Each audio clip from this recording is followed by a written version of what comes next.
Usually when people ask us what we do here, We kind of make anything.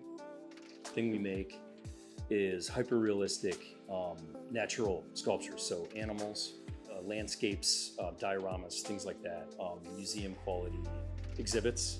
we kind of help potential clients hone their idea through design and sort of planning and coming up with storyboarding. And then really it's mostly about pulling those ideas out of thin air and kind of getting some context to them and making sure that we can come up with something that's really digestible. This is like mostly with museums, but it really works for everything from sculptures to museums to interpretives.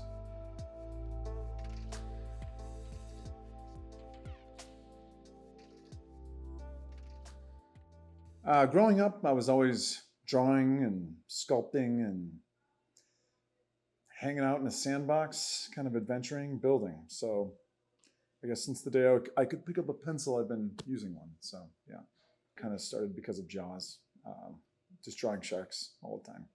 Sharks and boats, dinosaurs, the Titanic, trains. So a bunch of obsessions that I could only conquer by drawing them. I was inspired a lot by, I was a museum kid. I really liked natural history museums, and I liked zoos a lot.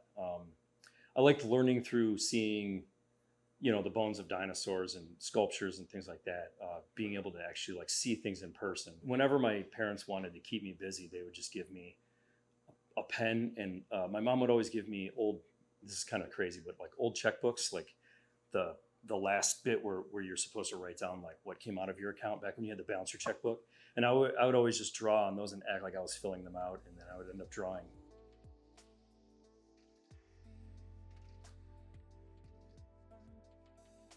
Jeremy and I went to school at the same time, but we didn't meet each other in school. We met each other at a company that we used to work for. We became best friends there, pretty much like brothers. And through those first couple of years, it helped us become even closer. So we're basically just family. We argue like brothers, but it's one of those things where it's family now. So slowly we started working more and more together, and it got to a point where we were kind of doing everything, and we're like, well, why do we need them? So we kind of jumped off and did it on our own.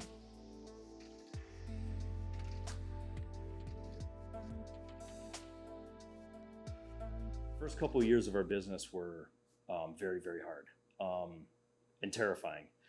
It's when we stopped paying all of our bills and kind of moved into this dark dungeon. There was no heat, there was no electricity, there was no plumbing.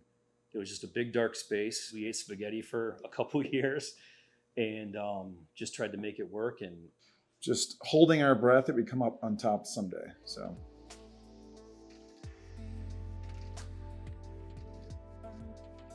the usual way it goes is someone will reach out to us with an email saying, say we have a museum that we'd like to work on a room with you guys or something like that. Are you interested? Yeah, of course we're interested. So we'll usually do some drawings. Planning and coming up with storyboarding, pulling those ideas out of thin air. It's usually sketches at first, and we start going into renderings. Once everything's signed off on, we can start making the full-scale sculptures. When you actually make an environment that kids can walk through and feel like they're there, nothing can compete with that. You can do VR goggles or things like that, but it's not the same thing.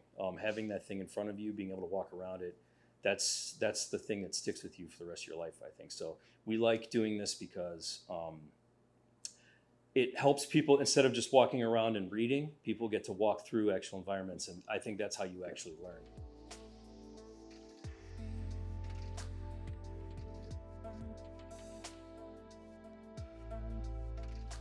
Yeah, when I was a kid, we would go to the aquarium, and I'd always look at that giant, silly-looking great white shark. It was very fake. And then when they did the renovations for the aquarium, I remember that I found out that they had thrown that away.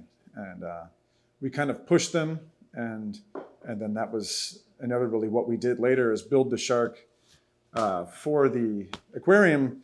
And I think it's the coolest one. And it hangs where the other one used to hang, and it wears a Santa hat every Christmas.